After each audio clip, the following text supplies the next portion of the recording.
Restorative practices in schools support building strong school cultures through strengthening relationships and community and communication channels. Once that foundation is built, schools are able to problem solve more easily and to address conflict and harm when that arises. Restorative practices seek to create a sense of belonging through activities that build everyday connection, be it regular circles that students can contribute to, or restorative conversations when someone causes harm. It emphasizes active accountability to repair the harm and learn from that experience, as opposed to passive punishment and just pushing people out.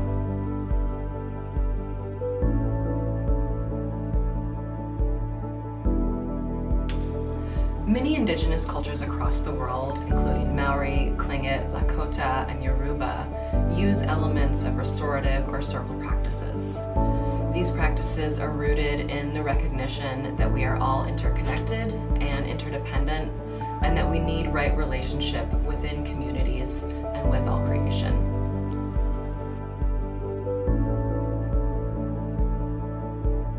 We know that kids learn best by doing, and restorative practices definitely provides a platform in which students can learn to intentionally build positive relationships. Two of the most impactful ways that happens is one through community building. At a specific time each day, every day, you bring the group together and you talk about a particular subject that teaches kids how to listen, how to connect, and how to take perspective. A second way that is really impactful is in the moment. So when kids, as they do, or humans, as they do, quite frankly, have difficulties or challenges with each other, it's in that moment in which you can be most impactful in teaching a new skill. The skill doesn't live 2 or 3 days and then remembering and reflecting on it. It really lives right then and there. I like restorative practices because I feel like everybody gets heard in restorative practices, and if everybody's being chaotic that day, it makes everybody have a chance to calm down. I like restorative practices because, say you don't have a lot of friends, you can share what you like, and if somebody else likes the same thing, you people have common ground and you can make friends easier.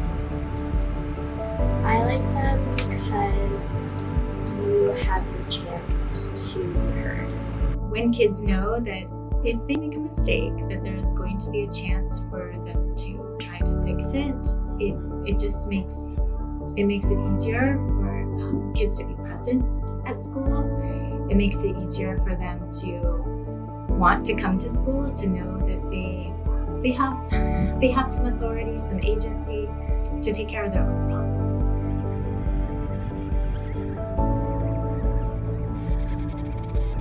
Because they help us, if there's so much is building inside of us, like worries, if we can just get it over.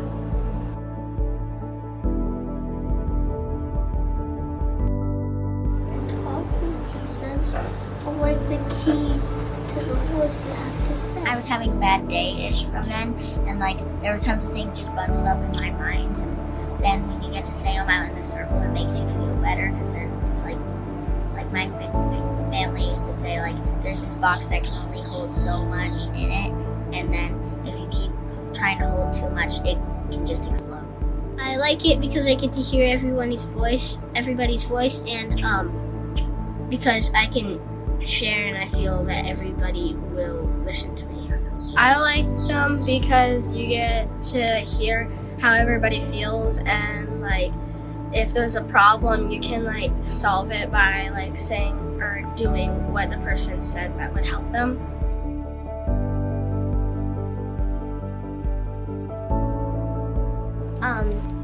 One thing that I like about the restorative circle is getting things off of my chest and saying it to my classmates.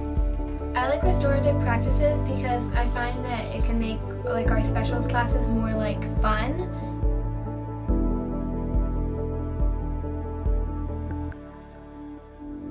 I like restorative practices because it makes my job a lot easier. Because when kids know that the response to conflict or any sort of crisis in the system is going to be a restorative practice or a restorative process, it immediately removes the anxiety and fear from students. So when students come to my office and they know we're going to do something restoratively, they're not worried, they're not scared, they don't think they're going to be punished in that sort of traditional sense.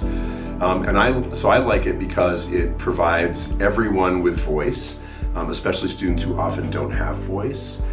Because as we all know, there are adults and kids who are big and loud, and there are adults and kids who are quiet and soft. And the quiet and soft kids often get pushed to the side in conflicts in schools. I really like it because it makes me feel a lot more comfortable to like share my thoughts with everybody in front of people. I like it because it just like calms me down. When I explain restorative practices to kids, I like to tell them that we use restorative practices as a way to help us communicate and solve problems together. And what I have found is that when kids are trying to solve problems, one of the hardest parts is for them to be able to communicate and express their feelings.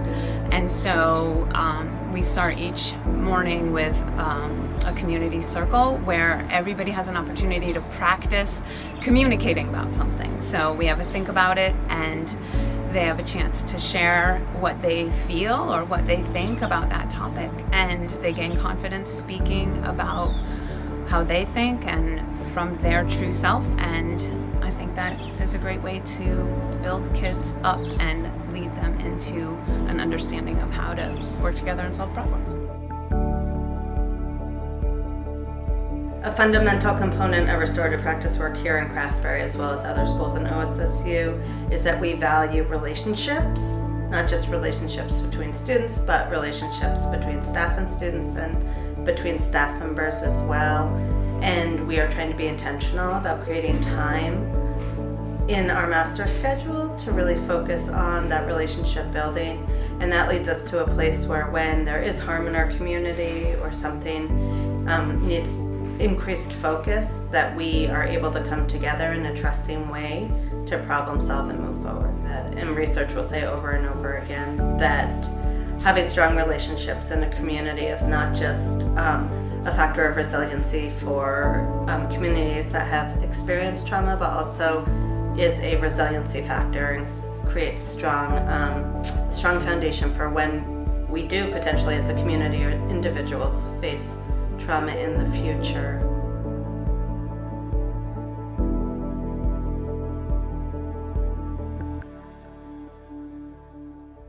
I like the restorative circle because everyone is valued, everyone gets a chance to speak to one another, like if you need to get something off your chest.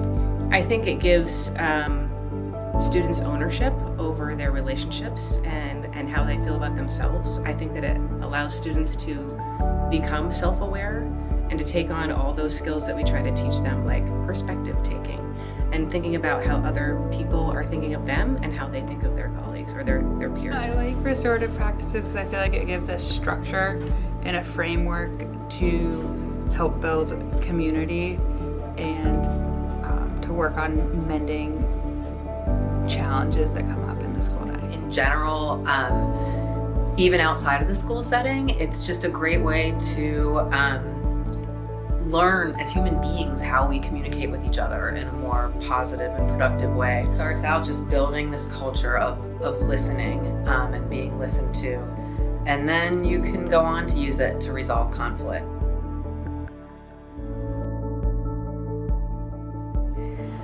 When considering social emotional learning, I like to think of all of the systems that we have in place to support that. So I think about PBIS as the system we have in place that explicitly teaches students what's expected and honors their behavior for making positive choices that impact their community and their school. I also think about Responsive Classroom, which has multiple components. Part of it is really being explicit about teaching, very much like PBIS, in the first 6 weeks of school, going slow to really learn all of the systems that are in the classroom and in the school.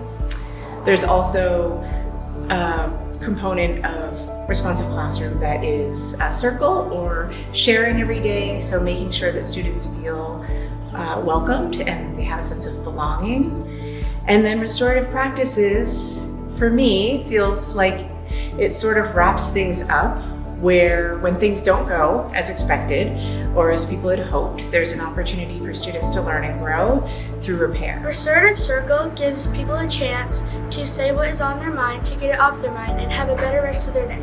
Like they're coming up with their own ideas of like, how could I fix this now? And what could I do differently?